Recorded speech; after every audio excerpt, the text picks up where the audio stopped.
Welcome to Energy 360, The Transition, a CSIS mini-series exploring the energy implications of the 2024 election. I'm your host, Quill Robinson. This week, Joseph and I discuss the complexities of green industrial policy and the trade-offs between climate goals, innovation, and economic growth, with two top experts. Oren Cass is the founder and chief economist of American Compass, a think tank dedicated to reshaping conservative economic policy.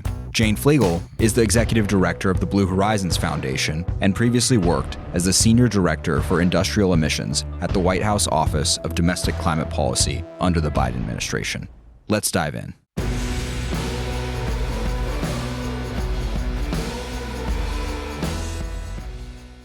Orin, Jane, welcome to the Transition Podcast. We're glad to have you here today. You're two iconoclasts, both in your own right. I think, Jane, in the climate community, you're known as somebody who supports an all-of-the-above approach. You've worked with Republicans before. You're supportive of nuclear energy, carbon capture. It makes you a bit of an iconoclast in the climate space. Orin, you've taken on the free market, free trade orthodoxy and the conservative movement, often sparring with some of the major institutions and figures in the conservative movement who really defined the terms of the conversation for many years. So we're glad to have both of you here today to talk a bit about industrial policy and how it intersects with energy and climate. And so, Joseph, I will let you start off here and jump in. Thank you, Quill, and thank you both for joining us. I'm ecstatic we can have this conversation. It is very clear to us, as we've been hosting this series of podcast conversations on what this transition from the Biden administration to the Trump administration may mean for climate and energy, that one of the through lines will be a new embrace of industrial policy. Policymakers on either side of the aisle want to see reshoring of manufacturing, higher security in our supply chains, stronger role for the U.S. in the value chains of both existing and emerging technologies and products. In the Biden administration, we saw an approach which was very focused on emerging technologies in the energy sector, particularly low carbon technologies. Jane, maybe we could start with you for a brief description of how the thinking in the Democratic Party and the left and what goals the Biden administration had in mind in kind of creating a new industrial policy for energy and climate. Thanks, Joseph. And thanks for inviting me to be part of this conversation. I'm also very excited. And it's always fun to be described as an iconoclast for having what I believe to be quite pragmatic views, actually, about energy, climate, and society. But in any case, maybe just taking one step back, I think one of the things that strikes me as like a bit of a misunderstanding about industrial strategy is, at least as I think about the definition of industrial policy or industrial strategy, I think it is largely about a set of tools that governments can or cannot use to achieve different aims. And so I actually think it's like totally plausible and in fact, in some cases unavoidable to marshal the tools of industrial strategy to achieve multiple objectives. And obviously, in the interest of good policy, we would hope to be as explicit as possible about what those goals actually are so that we can measure whether or not we're achieving those goals and more effectively manage what are going to be inevitable and real trade-offs. But I just don't think there's anything incoherent about having an industrial strategy that is trying to manage and sort of co-optimize to the extent possible for multiple things. And I think you see that reflected in the Biden administration's approach to industrial strategy kind of across the board. So it certainly is the case that the Biden administration had a very keen interest in, and the Democratic Party in general, in marshaling the tools of industrial policy to help accelerate the clean energy transition in order to address the very real economic costs of unchecked climate change itself. That is true. That was one significant motivation. I think we should go to Orin and bring him into the conversation exactly on that last point. The part of the argument is the world is moving toward decarbonization. It's moving toward new energy technologies, and not making investments in those areas is a poor strategic choice, even if you think this is just a hedge, right? That the US is awash in oil and gas. Why would we move to electric vehicles? Well, it could be that that's the way that not only global consumers go, but US consumers go as well. Orin, what do you make of those arguments? And more generally, you're such a keen observer of thinking on the right with respect to industrial policy. How do you think about this question of trade-offs across a variety of objectives? Well, I think trade-offs is exactly the place to focus, because I agree with Jane that when you can sort of do multiple things at once, that's great. The interesting challenge in almost any policy discussion is that you can't do all the things you want at once. And particularly when it comes to the climate discussion, I think there's a very sort of clear line of demarcation, which is to ask, well, let's say there was no such thing as climate change. Would you still be doing this? And if the answer is no, then you have to admit that you're doing it even though it is not the best use of resources, except for the fact that you're trying to mitigate climate change. And that's not to say you shouldn't try to mitigate climate change. It's just to say that you should be honest about whether what you're doing is actually the best use of resources and best policy focus for jobs, for supply chains, for growth, for innovation, or if you are accepting a hit on all of those things because you have this climate priority. And I think one of the huge mistakes that the climate crowd has made is to try to pretend that that's not true,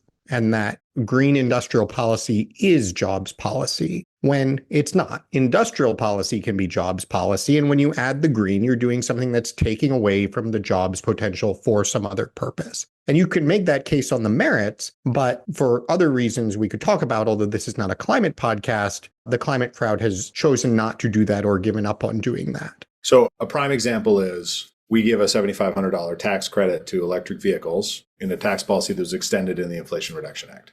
J.D. Vance, when he was a senator, had a bill, I don't know how seriously he intended it to be taken, but that would have given a $7,500 tax credit for buying an American-made ICE vehicle. If you wanted to just subsidize manufacturing, you could do that. I think the one interjection I might make here is that I believe that there are real instances where adding the green to industrial strategy does take away from job creation or economic. There are cases where that may be true. I don't think it's universally true. There are cases where these things are actually quite aligned. I totally agree. But my point is then you just don't need the word green, right? I remember I went to CPAC once a number of years ago and lectured them for poo-pooing solar energy. And I said, guys, it's literally the sun. If 50 years from now, we're not powering our economy with the sun, we've really missed a step. And so the idea that, yes, a good industrial policy would have solar technology among its areas of focus for the 21st century, that totally makes sense. I think the EV example is a really good one, though, where, look, are EVs probably the technology of the future for all sorts of reasons, even getting beyond CO2 emissions? Yes, probably. Should we pursue it in a frantic, at all costs, faster than the transition would otherwise happen, even if that means kneecapping American manufacturers and becoming dependent on China for critical elements? You can sell that if all you're trying to do is get CO2 emissions down as much as possible in the year 2028. You can't sell that if what you're actually talking about is the health and strength of the American industrial base. And I think that's where you therefore see this real shift from what ultimately Biden did prioritize and what you'll see Trump prioritize, because there really is a trade-off there. And so just to put a fine point on it, if you believe EVs are the future, then step one is bringing back the critical minerals industry in this country, opening up critical minerals development, rebuilding processing here, and so on. And if you get that stuff right, then when EVs are ready, you will have American EVs. We did the wedge backward and said, we don't care where the stuff comes from. We just need EVs on the road. And that's exactly the wrong trade-off if you're actually interested in the strength of the American economy. Orin, before we dive further into particular technologies, I'm curious, when I heard Brian Deese or Jake Sullivan talk about this new Washington consensus, sort of describe the Biden administration's vision for industrial policy, it seemed quite similar to what you're describing. Is the only difference in diagnosis and in strategy the prioritization of climate change, or is there any other difference that we should keep in mind? I think that's probably right. I mean, I figured Joseph's first question was going to be define industrial policy, right? Because that's the obnoxious first question. And so kudos to Joseph for not starting there. I think it is useful to think about at least how I would define industrial policy as sort of, when we would talk about it on the right of center, especially, we always go all the way back to Adam Smith and say, look, the entire premise of capitalism is that if you can get the private and public interests aligned so that people pursuing their private interest also serve the public interest, then markets are going to work really well. It is a huge mistake, especially on the right of center, that we think this somehow happens by magic. It doesn't, and it's not always true. And so the basic insight of industrial policy is just to recognize that those things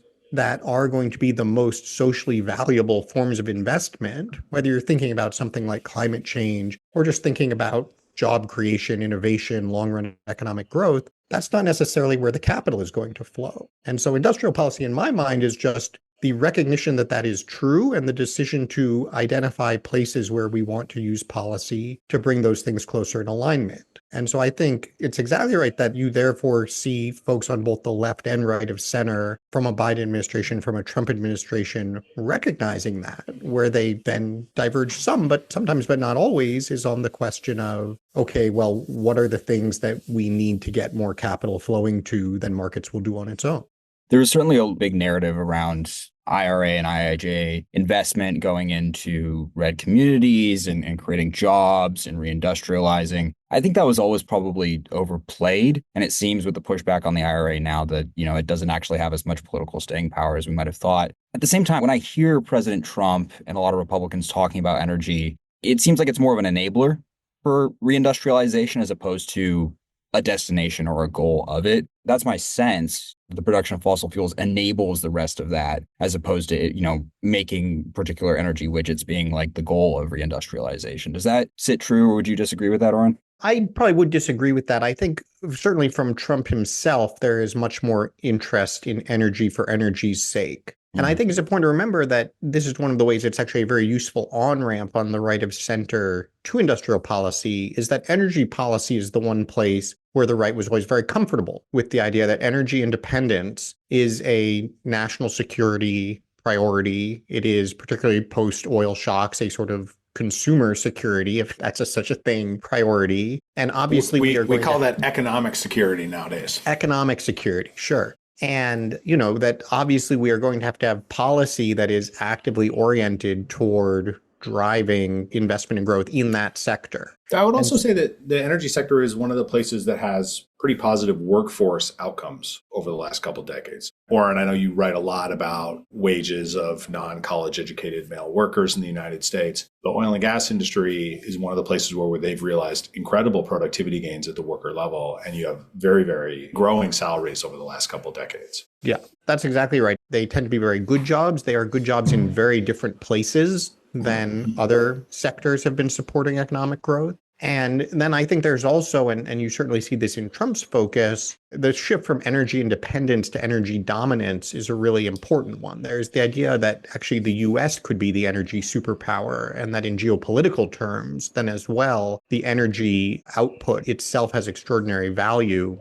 I think what's so interesting, and Jane's exactly right on this point about the coalitional question, is that what all this stuff has in common is the area that is actually most likely to sit right at the center of all of these shifting coalitions. Like if you draw the Venn diagram of this kind of new Trumpian coalition that disagrees on so much, right? But you've got the sort of America first economic nationalists, you've got the very sort of working class blue collar focused folks, you've got the Silicon Valley tech accelerationist types. And you start trying to find what on earth, would they all actually agree on and want to do? And the one thing right in the center of this is this idea of we're going to build again. We're going to bring back this idea of reindustrialize is the one thing that potentially unites them all. And Elon Musk himself is such a fascinating example of this, because on one hand, you have him out there doing the libertarian tech bro thing. On the other hand, he's literally human history's greatest subsidy farmer. And I don't say that as a disparaging thing. And there is no one who better understands or has better proved the value of tax credits, subsidies, loan guarantees, and government contracts for private sector innovation than Elon Musk. And so you see sort of even in him, and then sort of all the way out from there, this tension between what would be a very unifying agenda, but then on the other hand, the sort of legacy old right impulse of just saying government should just get out of the way, government can't do anything, let's just do a big tax cut. And so I think that is the core fight in this first year. Are we just going to spend the year fighting about a tax cut? Or is there going to be an ability to focus on this thing that actually would unify these elements of the coalition? I cannot let you two go without talking about trade, because it's all well and good for the government to make investments in whiz-bang technologies. But one of the key elements of an industrial strategy, one of the key tools, is tariffs. And in particular, President Trump loves tariffs. And I'd love to have a little discussion on what that could mean for the U.S. in terms of energy technologies and an industrial strategy where we think that may be going. particularly since we've talked so much about EVs, the case of Chinese EVs is very interesting. On the one hand, we've already talked about the security aspects of having a battery supply chain here in the US. That could be good for the US industry. But it also could be that these are just great products that consumers want to buy. And we're so far using tariffs to keep them out of the US. How do you both see those kinds of conversations going over the next couple of years?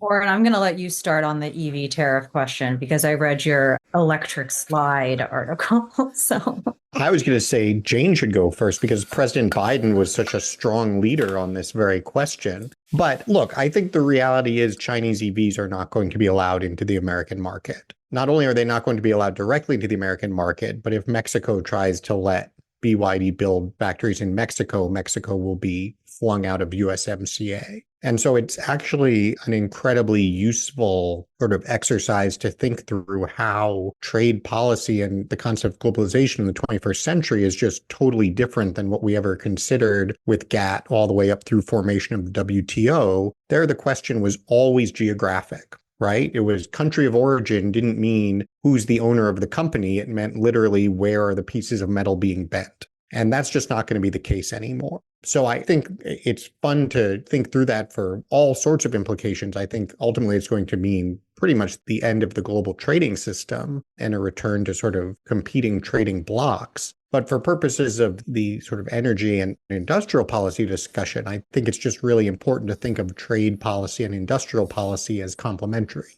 I think if you do trade policy without the industrial policy, you first of all can really sock it to consumers because you're driving up the price of imports without doing anything to support the creation of the domestic alternative. And there isn't necessarily a lot of reason to believe you're going to get the kind of investment you want or that it's going to be successful. If you do industrial policy without trade policy, you're just in a bidding war. And I don't like the US's chances of outbidding the Chinese Communist Party on who can most aggressively subsidize any strategic industry. So I think the two have to go together to both ensure that you are creating a domestic market and then creating good incentives within that domestic market. Yeah, I mean, I think one thing I might just say here is to our earlier discussion about potential conflicts between green industrial strategy and industrial strategy more generally. One thing that I find kind of frustrating in the climate discourse right now is folks will assert, often just as a provocation, again, like if China can make much cheaper EVs and our goal is to reduce transportation emissions as rapidly as possible in the United States, why not just have a policy that is about like allowing the most rapid deployment of cheaper EVs as quickly as possible? And my sort of cop-out, but I think correct answer is that that's not a politically plausible or durable strategy. So even if your singular goal was just reducing emissions as rapidly as possible, in a world where politics matters, that is just not a strategy that is workable. Neither is increasing the cost of goods in the United States so much that inflationary pressures result in political backlash to climate stuff. And I'm not an economist, but that I think is a real set of issues that someone needs to figure out how to manage more effectively. It is a slightly different issue, right? With just importing everything, you have the economic impact. And by the way, I think it's important to underscore this is not even primarily a political concern, which I think sort of tends to be read as like, oh, those people will get angry about it for some reason. The fundamental problem is you would wipe out perhaps the largest and most significant single sector of the economy, the foundation of the entire industrial base, and the sort of sine qua non of a military industrial base that can support U.S. national security terms. And so like, even if everybody was like, oh, we're happy globalists, let's all drive Chinese EVs, it would still be a terrible idea. But I think that when you talk about just bringing the stuff into the US, the China problem is just different. And this is why I say it's not like the GATT WTO fights, where in the 1980s, hey, Japan, we just want Honda and Toyota to build their factories here was an entirely satisfactory solution. Saying, hey, Chinese Communist Party, we just want you to have your controlled companies making massive investments in the United States is a total non-starter. We won't even accept a social media app, and rightly so. Or in this context, there was a big political fight around Ford having a JV with CATL and utilizing some battery technology from cattle. And that wasn't even Build Your Dreams branded automobile.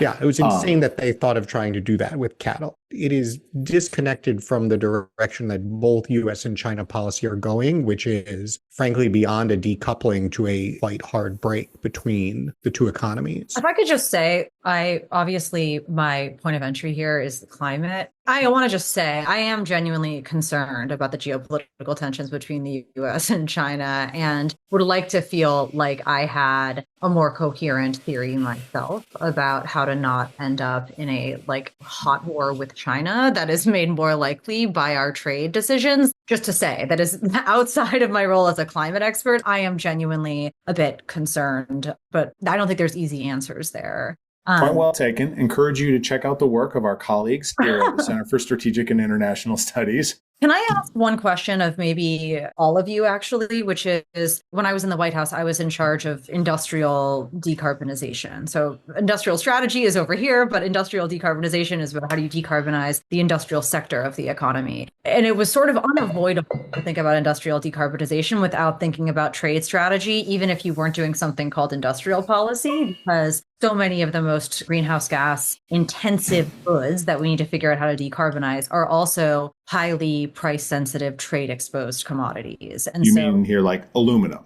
Yeah, or aluminum, ethylene, steel, cement, ethylene, all of these things. So I spent a lot of time thinking about the intersection of trade and climate and industrial strategy for the purposes of industrial decarbonization. And we've seen a bunch of countries thinking about it, in fact, starting to implement border adjustment mechanisms as ways to account for the difference in the carbon content and cost of production of various goods. I was really bullish on bipartisan interest in this idea. You have Senator Cassidy in the US and Senator Whitehouse, both really enthusiastic about versions of this idea domestically. I'm curious about how this plays under a Trump administration. Is the posture just like, who cares about carbon content? We're just going to do 25% tariffs without any basis in anything? Or is there room still in the Trump years for bipartisan work on polluter import fees or border adjustments? Just one note from me that as we were watching the nomination hearings for various cabinet secretaries related to energy and climate change, so Chris Wright at the DOE, Doug Burgum at Interior, who will also be the chair of the National Energy Dominance Council. Oh, and who's the guy who's nominated for Treasury Secretary?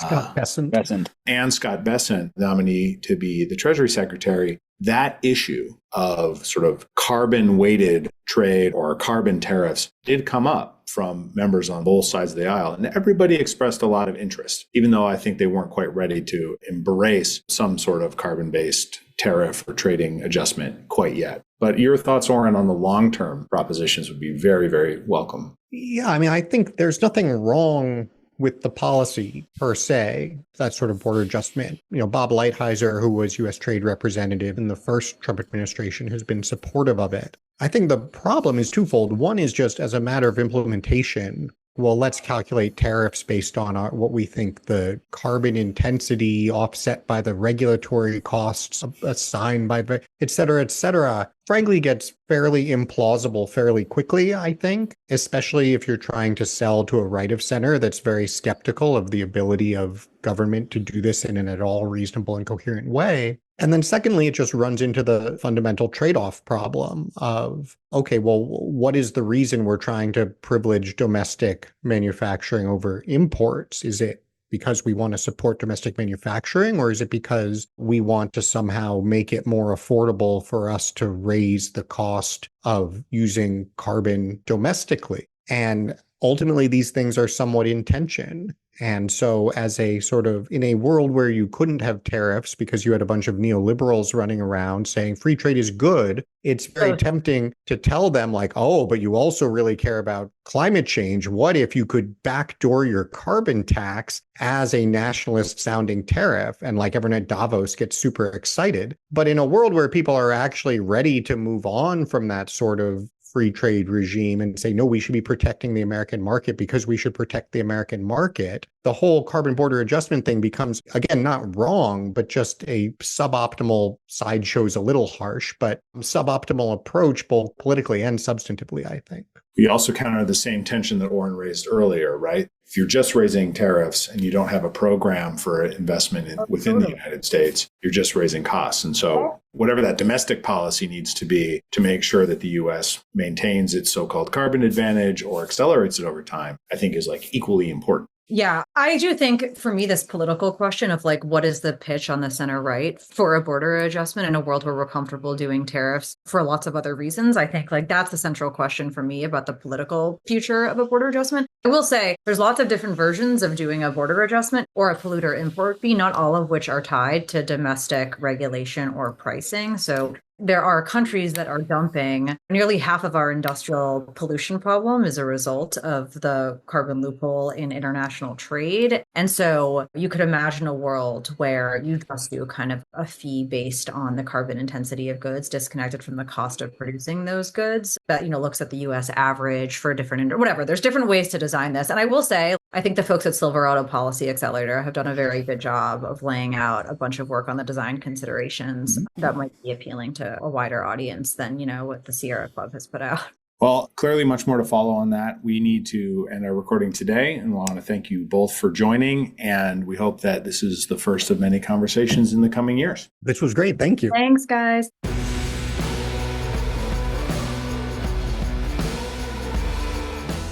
Thanks so much for joining us on The Transition. We'll see you next episode.